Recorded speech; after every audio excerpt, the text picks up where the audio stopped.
Welcome back to another Movies with Andy. Today's movie is Obsession. Nikki's going through something. Like what? Is she okay?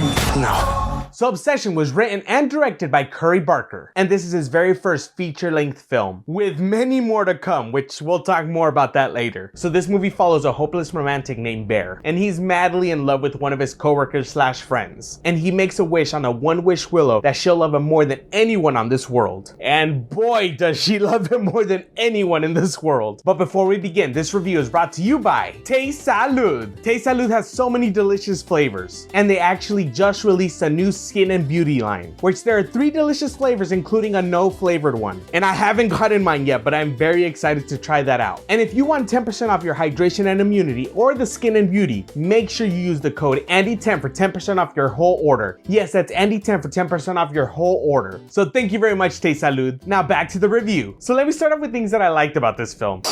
Indy Navarrete is an amazing actress. She killed this role. Oh my gosh, bro. Yes, I've seen her in Superman or Lois, but her character in that one is way different than in this one. She just does such an amazing job, not only with changing her voices, but her facial features and the way she walks, the way she just stares into the camera. She just has one of the best performances I've ever seen in a horror movie. And I don't think I'll ever see her the same again. So make sure no one out there wishes for her to be obsessed with you. Unless you're into that.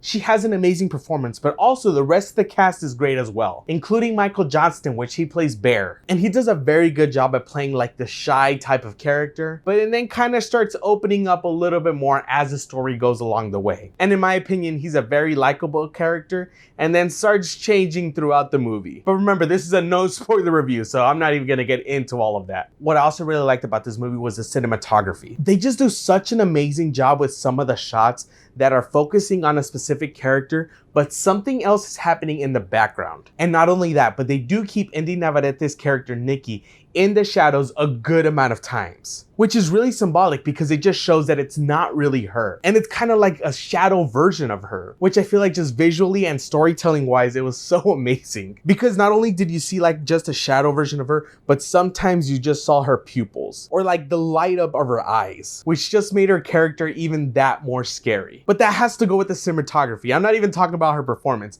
That's just the look of the movie. And a lot of times you don't see her face, which I feel like that makes it even scarier. And I feel that although this story was pretty simple, there was just so many layers to this movie. And it leaves so many unanswered questions that it leaves the audience wanting more. In a good way though, because I know that past movies have left a lot of unanswered questions. With this one, it just piques your curiosity so much that you want to know more. And you want to know where the one wish willow comes from and who was he talking to on the phone. And like I said, I can't get into way too many details, but he does talk to one specific person on the phone. And I just want to know more about that character and what we heard on the phone. And yes, this is a horror movie, so there are a good amount of scary scenes in this movie. In the interviews I did see from Curry Barker, I did see that he was inspired by the movie Hereditary, which is very obvious once you get to see this movie, because there's just so many things happening in the background that you're just not really sure if you really saw it. And of course, it is a horror movie, so there are some jump scares, but I feel like they do a really good job at it. And some of them you don't really expect. And they don't really lead into it, which is amazing. They don't like give you a heads up on it. And when I went to go see it, it was pretty early, so there wasn't a huge crowd in the theater, but I did hear them react a lot of times to this movie. And it was kind of one of those movies that you can't help but talk to the movie. Like, oh, watch out behind you. Which is great because this movie is just so interactive in that way. Also, there were some pretty bloody and graphic moments in this movie, which I did not expect. And one scene in particular in the car, and if you know, you know. And that was some things that I didn't really like. So this is something that I liked and I didn't like at the same time. So we do focus on mostly Bear and Nikki in this movie, but there are their friends Ian and Sarah, which that's the main cast. It's pretty much just 4 of them. And Andy Richter, which is in the background of this movie, which is hilarious. But it is just mainly 4 of them. So I was expecting a little bit more death scenes in this movie, given with what we know about the subject, which there weren't too many, which I liked because like I said, it is a small cast. So now, would I watch Obsession in the movie theaters again? Yes, yes, yes. I would totally watch this movie again. I actually want to go watch it again because I just want to see what little things I may have missed the first time watching it. Maybe the times that I was like closing my eyes. I just feel like Indy Navarrete deserves an Oscar or some sort of award with this performance because she just did an amazing job. And for Curry Barker's first feature-length film, this is amazing.